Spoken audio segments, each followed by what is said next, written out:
The hardest thing a man can learn is the exact moment he stopped being family and became a line item. For 30 years, I thought if I just kept showing up, kept paying, kept being useful, that would be the same thing as being loved. I built my whole life on that math. I was wrong. It took an ice storm and a stranger's camera crew to teach me the difference between being needed and being tolerated. Welcome back to the channel. If you've ever poured everything you had into a child only to watch them measure you against a man with a bigger bank account, you already know the specific kind of cold I'm talking about. Before I get into what happened this past February, do me a favor, hit subscribe, drop a like, and tell me in the comments what state you're watching from tonight. I read all of it.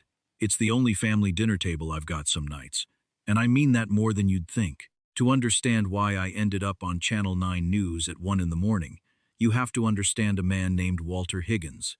Walter lives 2 streets over from me in a converted garage apartment behind his daughter-in-law's house, though nobody in that family ever calls it that. They call it helping Walter out, like he's a project instead of a person.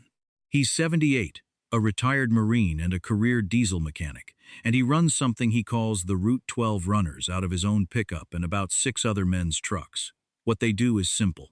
When the roads ice over in our county and the ambulances can't get traction, Walter's crew runs chains, salt, and a battery jump kit to anyone stranded. No charge, no questions. He lost his son in Afghanistan 17 years ago, and he told me once that the grief never left. It just found a job to do. Walter doesn't own much. He wears the same insulated Carhartt overalls every winter, patched at both knees. And he drinks his coffee black out of a dented Stanley thermos his son carried overseas. He is, without question, the most useful man I have ever known, and until 3 months ago I mostly just waved to him from my driveway. My name is Frank Delacroix. I'm 64 years old, and for 31 years I ran an HVAC and furnace repair business out of Millbrook, Ohio, the kind of trade where you learn a man's whole life by what's wrong with his heating system in January. If I've got one flaw I'll own without argument, it's that I have always tried to purchase peace instead of demanding respect. When my wife Carol passed from a stroke 9 years ago, my daughter Renee was 26 and about to marry a man named Bradley Cho, who at the time sold insurance out of a strip mall office and seemed, honestly, like a decent enough guy. I helped pay for their wedding. I co-signed their first mortgage. I never once asked for it back, because that's not what fathers do, or so I told myself. Somewhere in the last 5 years, Bradley stopped selling insurance and started something called a wealth consultancy. And now he wears a watch that costs more than my truck and talks about generational assets at Thanksgiving like the rest of God. Us should be taking notes. Renee changed too, slowly. The kind of slow you don't notice until you're standing in the middle of it. The call came on a Tuesday, the 11th of February, at 4:40 in the afternoon. I was in the cab of my service van outside a client's house on Beecher Street, filling out an invoice with the heater roaring and the sky the color of a dirty nickel. My phone lit up with Renee's picture, a photo from 4 years back, before all this, back when she still hugged me like she meant it. "Hey, sweetheart," I said. "I was just about to head your way, actually. I picked up that brisket you like. Figured we'd do our usual before Valentine's Day gets in the way." There was a pause. I could hear wind on her end, like she was standing outside somewhere. "Dad," she said, and her voice had that flatness I'd started to recognize and dread. "About Saturday, we might need to change things up a little." "Change it how?" I asked, setting the invoice on the passenger seat. We'd done the same Saturday before Valentine's dinner every year since Carol died, just the 2 of us. Brisket, her mother's biscuit recipe, nothing fancy. "Bradley's firm is hosting their winter gala Saturday night," she said. "It's a big deal, Dad. It's at the Ashcombe Country Club. Half his investor base is going to be there, and his parents are flying in from Seattle. He really wants everyone there as a unit. You know, present a solid front." A solid front. I sat there with that phrase hanging in my chest like a fishhook. I was the one who sat up with her through 3 rounds of chemo scares that turned out to be nothing, who taught her to drive stick in a church parking lot at 6 in the morning so nobody would see us stall out 15 times. "Renee," I said, keeping my voice level, "I already bought the groceries. I took the day off. I haven't had a real conversation with you since Christmas." "Dad, please," she said, and I heard the irritation come up like a pilot light. "It's one dinner. You can do brisket literally any other weekend. This is important to Bradley's career, and by extension, to us. Can you just figure something else out this year? Figure something else out." The line went dead before I could answer. She didn't say goodbye. She just hung up, same as always lately, like closing a tab. I sat in that van for a long time, engine ticking as it cooled, watching my breath fog up the windshield from the inside. If you've ever felt that particular cold, the kind that comes from realizing you're replaceable to the people you'd have walked through fire for, hit that like button right now. It helps this story find the other men out there sitting in their trucks tonight, feeling exactly what I felt. Wednesday evening, I couldn't stand my own kitchen. Couldn't stand looking at the little fake pine wreath Carol used to hang every February, just because she liked the smell of the candle she put inside it. So I loaded 4 bags of rock salt, 2 sets of tire chains, and a spare battery pack into my van, and drove over to Walter's place on Route 12. Snow was just starting to come down sideways when I pulled up, catching in the sodium light over his carport. Walter was out there wrestling a set of chains onto his own back tires, breathing hard, favoring his left knee. "You're moving slow tonight, Walter," I said, climbing out and pulling my gloves on. He straightened up and gave me that dry, weathered grin of his. "Cold gets down in these old joints, Frank. But Ruth Ann, out on Cassidy Road, she's on oxygen and her driveway's a sheet of glass. Forecast says we've got a real system coming in tomorrow night, the kind that takes the power grid down with it. If somebody doesn't get salt on her steps, she's stuck." I didn't say much. I just took the chains out of his hands and finished the job myself in about 90 seconds, tossed them in his truck bed, then grabbed my own gear. We worked in silence for close to 2 hours, laying salt, checking on 3 elderly folks along Route 12 who lived alone, jump-starting a stalled minivan belonging to a nurse trying to get to her overnight shift. When we finally stopped, Walter poured coffee from that dented thermos into 2 plastic cups and handed me one. It tasted like scorched dirt, but it was hot, and my hands were grateful for it. "You look like a man who just got evicted from his own family," Walter said, not unkindly, looking out over the snow starting to pile on his gravel drive. I told him about the call, about the gala, about figure something else out, about 31 years of furnace repairs and co-signed mortgages boiling down to a phone call that lasted 90 seconds. Walter didn't offer me anything soft. He just looked down at his own scarred hands. "A man goes where he's needed, Frank, not where he's put up with. When I lost my boy, I thought I was done being useful to anybody. Then I looked around this county and saw how many people were freezing 40 feet from their own front doors.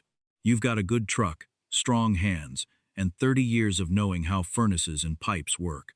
If your own family's got no room for you this weekend, I know 120 houses in this county that are going to need a man like you before Sunday." I looked at him, then down at my own hands wrapped around that plastic cup. Something in my chest that had been clenched for months finally let go, not into anger, but into something quieter. A door closing softly instead of slamming.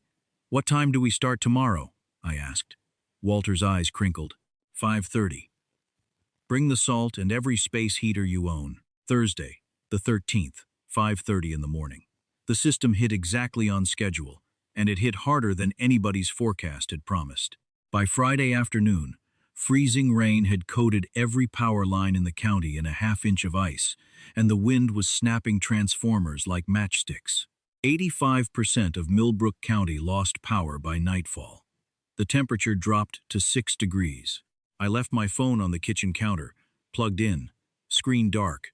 I put on my insulated coveralls, loaded my van with every portable generator and space heater I had left over from 20 years of emergency furnace calls, 3 cases of water, and every wool blanket in my garage.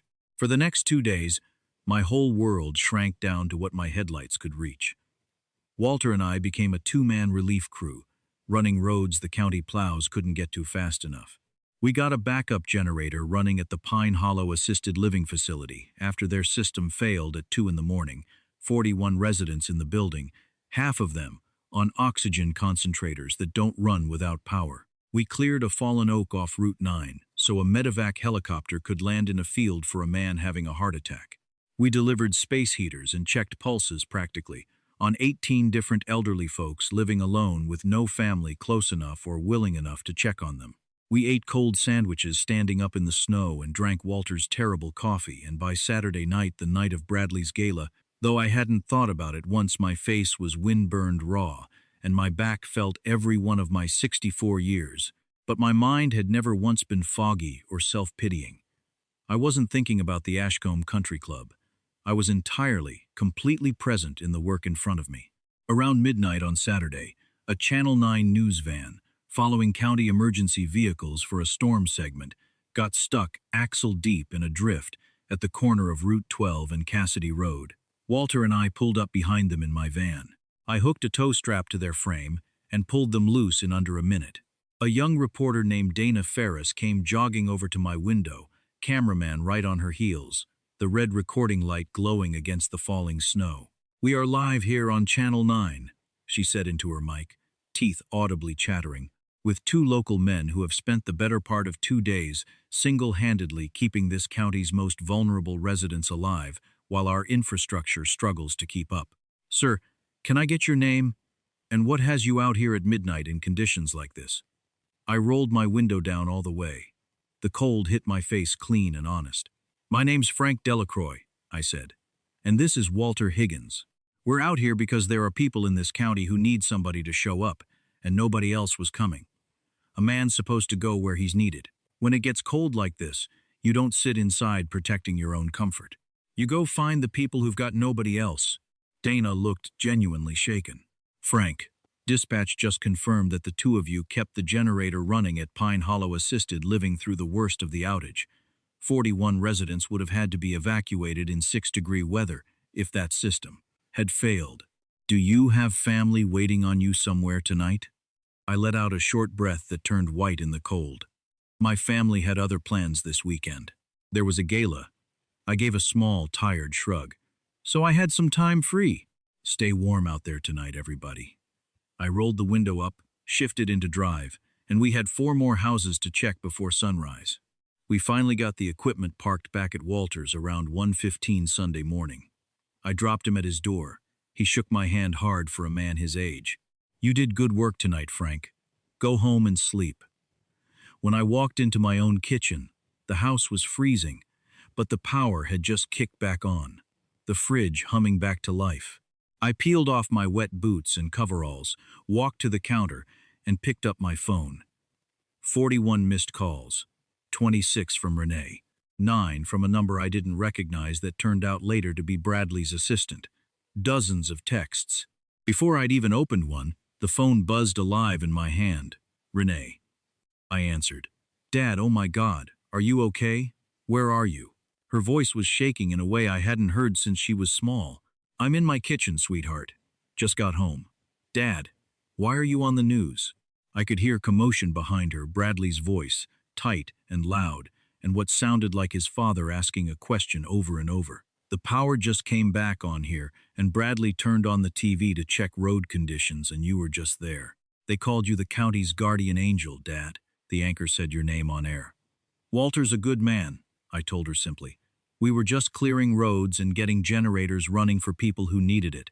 "But Dad," she said, and I heard the shift, the thing underneath the fear. "You told that reporter your family had other plans.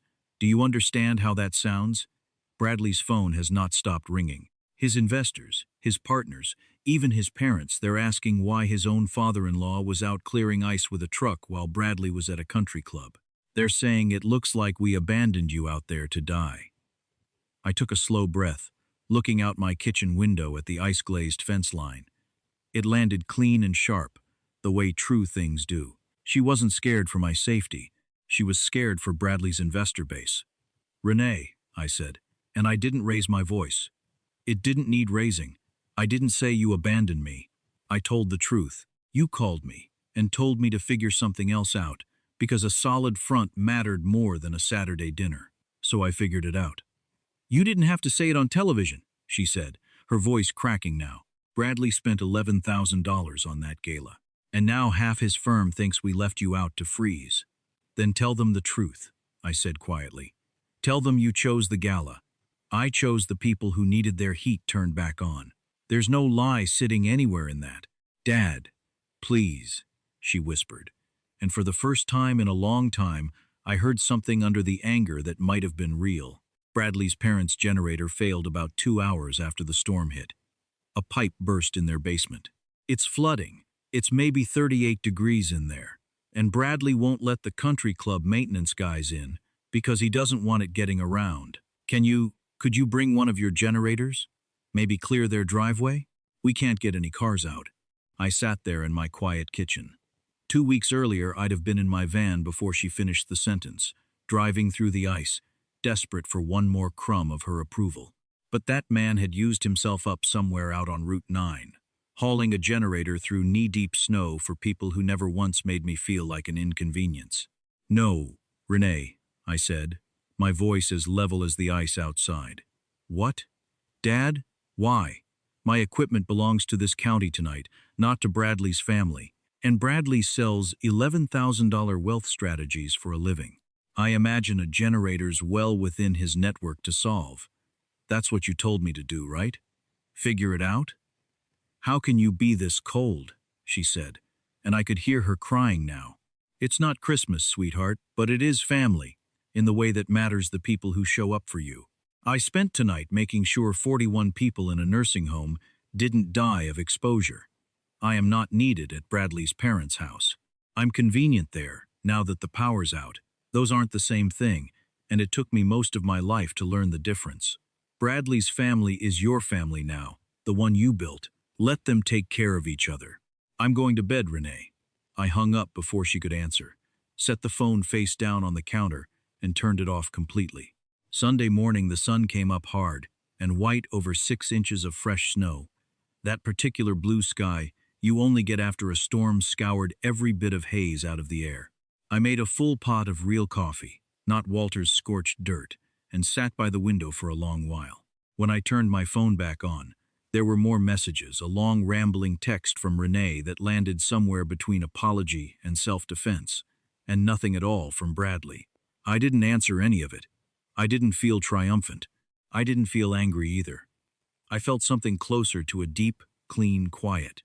The kind you get in a house after everyone's finally gone home. Around 10, I drove over to Route 12 with a plate of that brisket I never got to serve, still wrapped from Friday. Walter was out on his little concrete stoop in a folding chair, wool blanket over his knees, watching the sun hit the snow.